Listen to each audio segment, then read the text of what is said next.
गौतम बुद्ध एक स्थान पर बैठकर साधना में लीन थे। कुछ देर के पश्चात उन्होंने अपनी आंखें खोली तो अपने प्रिय शिष्यों को अपने सामने पाया। सभी शिष्य गौतम बुद्ध से कुछ जानने के लिए आतुर थे। एक शिष्य ने आगे बढ़कर कहा, भंते, हम जानना चाहते हैं कि उपदेशियों का वास्तविक मूल्य क्या होता है।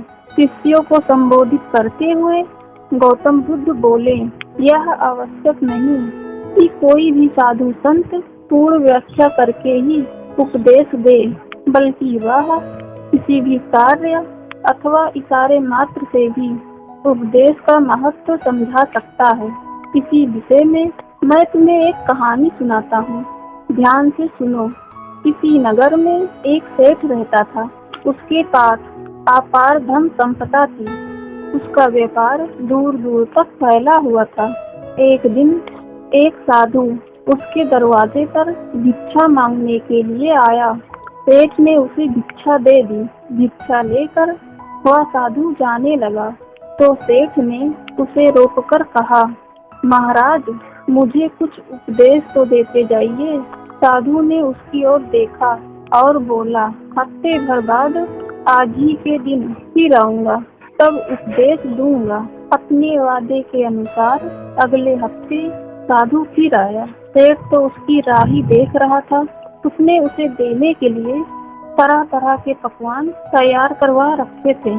साधु ने उसके आगे अपना कमंडल कर दिया, लेकिन सेठ जैसे ही उसमें कुछ पकवान डालने को हुआ, फिर उसका हाथ वहीं का वहीं रुक गया। बोला, स्वामी जी, इसमें तो कूड़ा करकट है। तो साधु ने प्रश्न भरी निगाह से उसकी ओर देखा। सेठ ने कहा, इसे साफ कर दीजिए। साधु ने उसे झाड़ पोंछ दिया। सेठ ने उसमें खाने की चीजें डाल दी। भिक्षा देकर साधु जाने लगा तो सेठ ने कहा, महाराज, आप तो जा रहे हैं, क्या भूल गए कि आज आपने मुझे उपदेश देने का वचन दिया था। साधु बोला, अरे, क्या तुम्हें उपदेश नहीं मिला? तो सुनो, मेरे कमंडल में जब गंदगी थी तो तुमने उसमें खाने की चीजें नहीं डाली, उसे साफ करा दिया।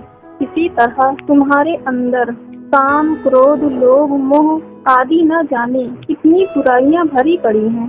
पहले उन्हें साफ करो, तब कुछ पा सकोगे।